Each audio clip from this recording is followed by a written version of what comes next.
হজ। সূরাটার নাম কি? সূরা হজ। 41 নম্বর আয়াত কারিমার মধ্যে আল্লাহ তাআলা বলতেছেন, আল্লাযীনা ইম্মাক্কানাহুম ফিল আরদ আকামুস সালাহ ওয়া আতাউস যাকাহ ওয়া আমারু বিল মা'রুফ ওয়া নাহাউনা আনিল মুনকার। আল্লাহ রাব্বুল আলামিন বলেন, ঈমানদার যদি ক্ষমতায় আসে, বেঈমান ক্ষমতায় গেলে 4টা খারাপ কাজ করবে, ঈমানদার ক্ষমতায় আসলে 4টা ভালো কাজ করবে। এটা আল্লাহ রাব্বুল আলামিনের কোরআনের কথা। সূরা হজের 41 নম্বরে আল্লাহ তাআলা বলতেছেন, আমার ঈমানদার যদি ক্ষমতায় আসে, আমার ঈমানদার 4টা কাজ করবে। কয়টা কাজ? বেঈমান ক্ষমতায় আসলে কয়টা কাজ করবে? 4টা। ঈমানদার ক্ষমতায় আসলে কাজ করবে কয়টা? 4টা। 1 নম্বর আল্লাহ তাআলা বলেন, আল্লাযীনা ইম্মাক্কানাহুম ফিল আরদ, এই জমিনের মধ্যে যখন আমার আলেমেরা ক্ষমতায় আসবে, আমার ঈমানদারেরা যখন ক্ষমতায় আসবে, তখন তারাও 4টা কাজ করবে। 1 নম্বর কাজ হচ্ছে আকামুস সালাত, নামাজ কায়েমের কর্মসূচি দিবে। বলেন তো, সংসদ ভবন থেকে যদি ঘোষণা হয় আগামীকাল ফজর থেকে আজান হওয়ার পরে 1 ওয়াক্ত নামাজ কোন পুরুষ মসজিদে না যাইয়া জামাতের সাথে আদায় না করিয়া পারবে না, যে নামাজ আদায় না করবে তারে ধরে জেলের মধ্যে ঢুকায় দাও। বলেন তো, সংসদ থেকে যদি এই আইন পাস হয়, তাহলে একটা মানুষ আছে নামাজ না পড়ে পারবে? কি বলেন, পারবে? ছোট্ট একটা উদাহরণ দেই। গতকাল পরশুদিনকা বেগম জিয়া মারা গেছেন। ডক্টর ইউনূস ঘোষণা দিয়েছেন 3 দিনের রাষ্ট্রীয় শোক। শিক্ষা প্রতিষ্ঠানে জাতীয় পতাকার পাশাপাশি কালো পতাকা টানাতে হবে, আর দোকানপাটে কালো পতাকা এবং জাতীয় পতাকা টানাতে হবে। বলেন তো, ঘোষণা দিচ্ছেন ডক্টর ইউনূস যমুনার থেকে, সংসদ থেকে না। তার যেই বাসভবন যমুনার থেকে তিনি ঘোষণা দিয়েছেন।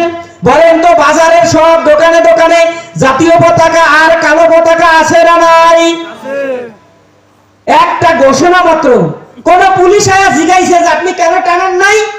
জিজ্ঞাসা করছে? কোন ম্যাজিস্ট্রেট আয়া জিজ্ঞাসা করছে? করা লাগে নাই। জিজ্ঞাসা করার দরকার হবে না, কারণ ঘোষণা দিয়েছেন রাষ্ট্রের প্রধান, তার আইন মানতে আমরা বাধ্য।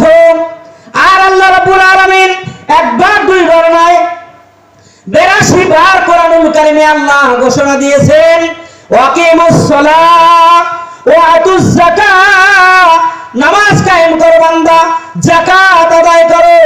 অথচ আমরা দুনিয়ার একজন সাধারণ ডক্টর ইউনূসের কথা মানলে আমরা পত্রিকায় আমরা পতাকা টানাইলাম। ওই ডক্টর ইউনূসের মতো পৃথিবীতে 850 কোটি মানুষ এক জায়গায় যদি করা হয়, বলেন তো আসল মালিক যিনি তার সমান কি হবে? তার ঘোষণার সমান হবে? অথচ একজন মানুষ ঘোষণা দিল, আমরা কাজ করে ফেললাম। অথচ যেই মালিক আমারে খাওয়ায়, যেই মালিক আমারে পড়ায়, যেই মালিক আমার হায়াতের মালিক, যেই মালিক আমার মৌতের মালিক, যেই মালিক আমার সবকিছুর মালিক, সেই মালিক একবার দুইবার নয় 82 বার বলছেন, তারপরে আমরা নামাজ পড়ি না। তাইলে আমরা আল্লাহর বান্দা আছি? আমরা কি ঈমানদার? না। আল্লাহ রাব্বুল আলামিন বলেন, আমার ঈমানদাররা যদি ক্ষমতায় আসে, ও বান্দারা শোনো, তারা কাজ করবে 4টা। 1 নম্বর কাজ হলো নামাজের কর্মসূচি দিবে। 2 নম্বর কাজ হলো যাকাত আদায়ের কর্মসূচি দিবে। আজ আমাদের দেশে ইসলামী অর্থনীতি, ইসলামী যাকাত ব্যবস্থা না থাকার কারণে এনজিওরা আমাদের দেশ ভরে গেছে। এনজিওরা আমাদের দেশ কি করছে? ভরে গেছে।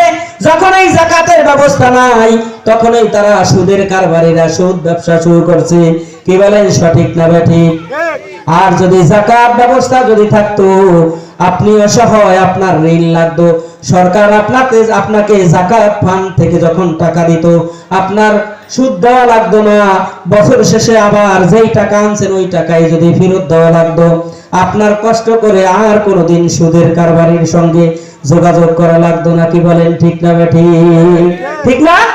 যখন এই ইসলামী অর্থনীতি যখন এই দেশে অচল হয়ে গেছে, কোরআনের আইনটা যখন আমরা অমান্য করছি, তখন এই সুদের কারবারিরা আমাদের মাথার উপর এসে সুদের বোঝা নিয়ে বসে গেছে।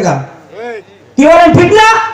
এজন্য আল্লাহ বলছেন, আমার আলেমরা যদি ক্ষমতায় যায়, তারা 2 নম্বর কাজ করবে, তারা যাকাত 3 নম্বরে আল্লাহ তাআলা বলছেন, আল্লাহ রাব্বুল আলামিন 3 নম্বরে বলতেছেন, মানুষের কল্যাণে যেই কাজগুলো হয়, যেমন রাস্তা করা, ব্রিজ করা, কালভার্ট করা, সেতু করা, স্কুল করা, কলেজ করা, মাদ্রাসা করা, যা কিছু আপনার কল্যাণে দরকার, এইগুলেন যদি আলেম ক্ষমতায় আসলে, কারণ তারা চোর হবে না। আলেমরা কি হবে না? চোর হবে না। কারণ তারা ভয় করে কাকে? আওয়াজ দেন, ভয় করে কাকে?